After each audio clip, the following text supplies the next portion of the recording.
Hi, welcome to Sherin's kitchen. இன்றைக்கி நம்ம கிச்சனில் பார்த்தீங்கன்னா ரம்ஜான் ஸ்பெஷல் ரெசிபி தான் இன்றைக்கி நம்ம வந்து பண்ண போகிறோம். ரம்ஜான் அன்னைக்கு என்ன ஆனாலும் இதை தான் செய்யணும் அப்படின்னு சொல்லிட்டு நான் வருஷம் இதையே தான் செஞ்சிட்ருப்பேன். அந்த ரெசிபி தான் இன்றைக்கி நம்ம வந்து பண்ண போகிறோம். என்னென்னா ஷீர் குருமா.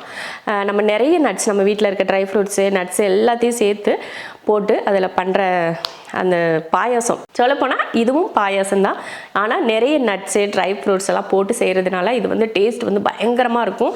அப்படி நல்லா க்ரீமியாக இருக்கும்னு சொல்லுவோம் பார்த்திங்களா, அந்த மாதிரி இருக்கும்.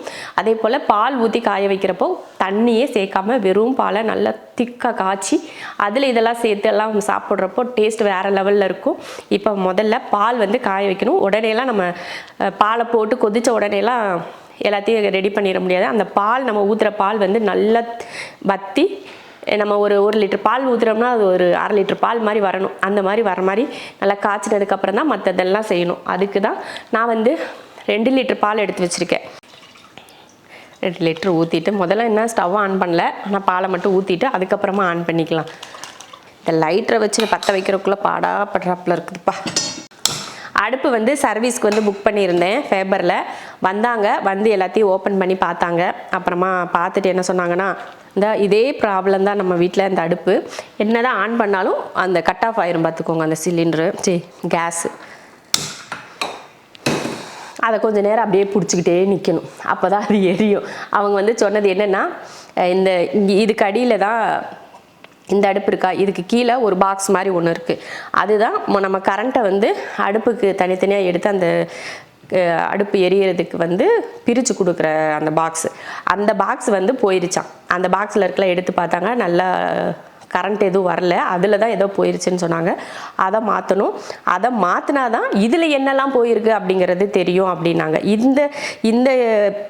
இந்த ஸ்டவ்வில் என்ன பிரச்சனை அப்படின்னு பார்த்தீங்கன்னா, அதாவது இந்த 3 ஸ்டவ்வில் இதில் என்ன பிரச்சனை அப்படின்னு பார்த்தீங்கன்னா, இந்த நடுவில் ஒன்று இருக்குது பார்த்தீங்களா, உருண்டை மாதிரி, அங்கே அந்த கட் ஆஃப் சென்சார் வந்து ஹீட் ஆச்சுன்னா மட்டும்தான் அந்த அடுப்பு வந்து நின்று எரியும் அப்படின்னாங்க. அதனால அதுவும் போச்சு. இந்த பார்த்தீங்களா. அப்புறமா சைடில் பார்த்தீங்கன்னா பர்னர் ஃபுல்லாக லீக்கேஜ் இருக்குது. அது இருக்கிறதுனால தான் அந்த மாதிரி உங்களுக்கு வந்து கேஸ் வந்து அடிக்கடி ஆன் ஆகாமல் ஆஃப் ஆயிடுது அப்படின்னு சொன்னாங்க. நம்ம வந்து பெரிய டெக்னாலஜியாக வாங்கலாம் அப்படின்னு வாங்குறது தப்பு கிடையாது. ஆனால் இந்த மாதிரி செலவுகள்லாம் இழுத்து வைக்கிறப்ப என்ன தோணுதுன்னா, ஐயோ நம்ம எப்பயும் வச்சிருக்கிற அடுப்பை வச்சுட்டு இருக்கலாம்டா, எதுக்குடா இந்த அடுப்பை வாங்கணும் அப்படின்னு தோணும். ஏன்னா செலவு வந்து ஜாஸ்தி. இதுவே கம்மியான செலவு அப்படின்னு இருந்துச்சுன்னா நமக்கு தெரிஞ்சுக்காது. ஒரு தடவை சர்வீஸ் கூப்பிட்டா ஏதாவது ஒன்று போயிடுச்சுன்னா ஒரு தடவை 3000-4000 செலவாயிருது. அதனாலேயே எதுக்குடா பேசாமல் நான் கூட அப்பா கூட பேசிட்டு தான் இருந்தோம். சரி கொஞ்சம் இந்த ஒரு டைம் மட்டும் இதை பார்த்து செலவு, இப்பயே அவங்க சொல்லிட்டு போன செலவுக்கே 3000க்கு மேலே ஆயிடுச்சு. அப்போ இந்த பர்னர் பார்த்தீங்கன்னா 2000 பக்கம் வருது. இந்த பெரிய பர்னரு, அப்புறம் இந்த சின்ன பர்னர் ஒரு ரேட்டு, அது இது 3 தனித்தனியாக ரேட்டு வருது. அது வந்து 2400 வாங்கினோம். இது வந்து 1800 கிட்ட வருமா இந்த பர்னர். இப்படியெல்லாம் செலவாகிறப்ப தான் எரிய ஆரம்பிச்சிருச்சு. தூக்கி வச்சுட்டு பேசுவோம். இப்படியெல்லாம் செலவு ஆகிறத பார்த்துட்டு வேறு அடுப்பு வேணால் இந்த கேஸில் வராமல் பேட்டரியில் வருது பார்த்தீங்க, இது கரண்ட்டில் வராமல் பேட்டரியில் வர அடுப்பு வேணால் பேசாமல் இதே மாதிரி மாடல் வாங்கி வச்சிடலாம் அப்படின்னு சொல்லி கூட பேசிகிட்டு இருந்தோம். இதில் என்ன ஒரு ப்ளஸ் அப்படின்னு பார்த்தீங்கன்னா, இப்போ ஸ்டவ் இப்படி வந்து நம்ம ஆன் பண்ணி விட்டுறோம்ல, இப்போ வந்து ஆன் பண்ணக்கூடாது. ஏன்னா நம்ம வந்து லைட்டரில் பற்ற வைக்கிறாங்க, சுவிட்ச் ஆஃப் பண்ணிட்டோம். அதனால் அங்கே ப்ளக்கு வந்து பிடுங்கி விட்டுட்டாங்க. அதனால் வந்து இப்போ வந்து கேஸ் வந்து இப்போ நம்ம ஆன் பண்ணோன்னா லீக் ஆகும். அப்படியா, அதனால் அது ஆன் பண்ணக்கூடாது. அந்த கரண்ட்டு உள்ளே வந்துச்சுன்னா என்ன ஆகும்னா, நம்ம கேஸை இப்படி ஆன் பண்ணி வச்சுருந்தா கூட அந்த கேஸ் வந்து நமக்கு லீக் ஆகாது. அதே போல் பாலெல்லாம் வலிஞ்சு வந்தாலும் கீழே கொட்டினாலுமே கேஸ் ஆஃப் ஆச்சுன்னா அந்த சிலிண்டர் கேஸ் வந்து நமக்கு வெளியில் வந்து ஸ்மெல் வராது, லீக்கேஜ் இருக்காது. அந்த ஒரு சேஃப்டிக்காக தான் சரி இது வாங்கணும். வீட்டுக்குள்ளேயே வச்சுருக்கேன் மேடா கேஸ் எல்லாம், சரி இது ஒரு சேஃப்டிக்கு வாங்குவேன்னு சொல்லிட்டு வாங்கினோம். கடைசியில் இதை ஏன்டா வாங்கணுன்ற மாதிரி தான் இருக்குது. நானும் உங்களுக்கு பல தடவை சொல்லியிருப்பேன் இந்த கதையை. சரி பார்ப்போம் என்ன ஆகுதுன்னு. பால் வந்து நல்லா கொதிச்சு வத்தட்டும். நம்ம அதுக்குள்ளேயும் நட்ஸ் எல்லாம் வெட்டி எடுத்துக்கலாம். எங்கள் வீட்டில் நிறைய நட்ஸ் எல்லாம் கிடையாது, எல்லாமே காலி ஆயிடுச்சு. அதனால நான் முந்திரி, பாதாம், திராட்சை, பேரிச்சை, அப்புறமா அது என்னது பிஸ்தா, இது மட்டும்தான் இருக்குது. அதை மட்டும் நம்ம வந்து வெட்டி எடுத்து வச்சுக்கலாம். அப்புறமா இதுக்கு சேமியாவும் தேவை இருக்குது. சேமியாவும் உடச்சி அதையும் நம்ம எல்லாத்தையும் வறுத்து எடுத்து வச்சுக்கலாம். இது காயட்டும். பால் பாருங்கள், நல்லா நம்ம இது வரைக்கும் நான் பால் ஊற்றி வச்சுருந்தேன். இப்போ ஒரு கால்வாசிக்கு வத்தி இருக்குது. சரி இந்த டைமில் நம்ம எல்லாத்தையும் வறுத்துக்கலாம். அது ஒரு பக்கம் நல்லா கொதிச்சுக்கிட்டே இருக்கட்டும். நம்ம இன்னொரு பக்கம் நட்ஸு அப்புறம் சேமியாலாம் வறுத்துக்கலாம். கடாய் வச்சு ஒரு 2 ஸ்பூன் அளவுக்கு நெய் விட்டுக்கலாம். நான் வந்து என்னெல்லாம் எடுத்திருக்கேன்னு முன்னாடி சொன்னேன், சரி கட் பண்ணி வச்சுட்டு இன்னொரு டைம் சொல்லிக்கலாம். பாதாம், கொஞ்சம் பேரிச்சம்பழம், அப்புறம் முந்திரி பருப்பு, இது திராட்சை, இதுதான் எடுத்திருக்கேன். நம்ம வீட்டில் என்னெல்லாம் இருக்கோ அதையே, அப்புறம் பிஸ்தா வந்து கொஞ்சம் தான் இருந்துச்சு, சரி அது வேண்டாம் அப்படின்னு சொல்லிட்டு அதை ஸ்கிப் பண்ணிவிட்டு இந்த 4 நம்ம வீட்டில் இருந்ததுனால அப்படியே போட்டு வறுத்துக்கலாம். அவ்வளோதான் பாருங்கள், நல்லா வறுத்தாச்சு. இப்போ இதை ஒரு பிளேட்டில் மாற்றிடுவோம். மறுபடியும் கொஞ்சமாக நெய் ஊற்றிட்டு ஒரு 100 கிராம் அளவுக்கு பாயச சேமியா எடுத்திருக்கேன். நல்லா நீளமாக இருக்கும் பார்த்தீங்களா, அந்த சேமியா போட்டு அதையும் நல்ல பொன்னிறமாக வறுத்துக்கலாம். கலர் வந்து ப்ரௌன் கலராக வரணும், அந்த மாதிரி வறுத்து எடுத்துக்கலாம். நல்ல கலர் மாதிரி வந்துருச்சு பாருங்கள், இந்த மாதிரி நல்ல கலர் மாறுற மாதிரி வறுக்கணும். அப்போ தான் நல்லா அந்த வலுவலுப்பு இல்லாமல் நல்ல டேஸ்ட்டும் நல்லாயிருக்கும். நம்ம அந்த பாயசத்தோட கலரும் பார்த்திங்கன்னா ரொம்ப அருமையாக இருக்கும். அவ்வளோதான். இப்போ இதை ஒரு பிளேட்டுக்கு மாற்றிக்கலாம். அவ்வளோதான், 2 வறுத்து எடுத்தாச்சு. இப்போ பாலும் பார்த்திங்கன்னா ஓரளவுக்கு நல்லா வத்திருச்சு. இப்போ நம்ம சேமியா நட்ஸ் எல்லாம் போட்டு வேகிறதுக்கு டைம் வந்து கரெக்டாக இருக்கும், அது வத்தி வர்றதுக்கு வேகிறதுக்கும்.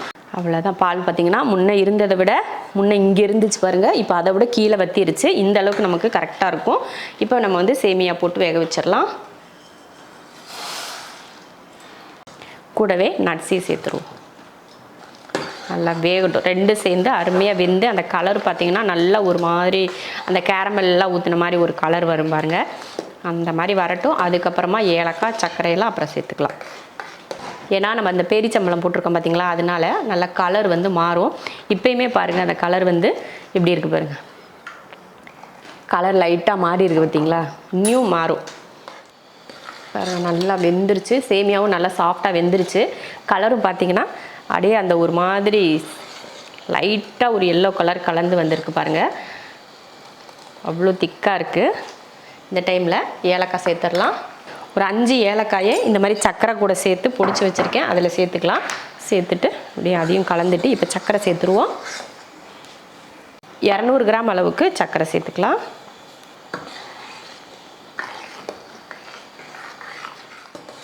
அவ்வளோதான். மறுபடியும் ஒரு 2 நிமிஷம் சர்க்கரை போட்டு ஒரு 2 நிமிஷத்துக்கு கொதிக்க வச்சேன். சர்க்கரை வந்து நல்லா கரைஞ்சிரும் இல்லையா, அவ்வளோதான். இப்போ வந்து அடுப்பை ஆஃப் பண்ணிக்கலாம்.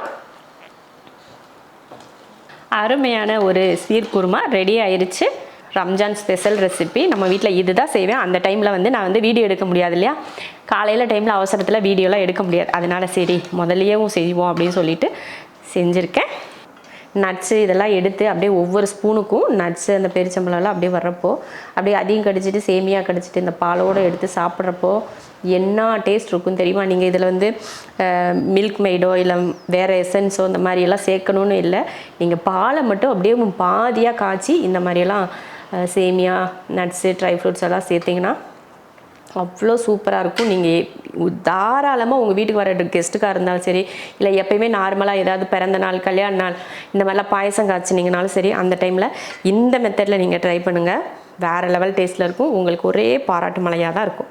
இதே போல் நீங்களும் செஞ்சு பார்த்துட்டு எப்படி இருக்குன்னு சொல்லிட்டு கமெண்ட்டில் சொல்லுங்கள்.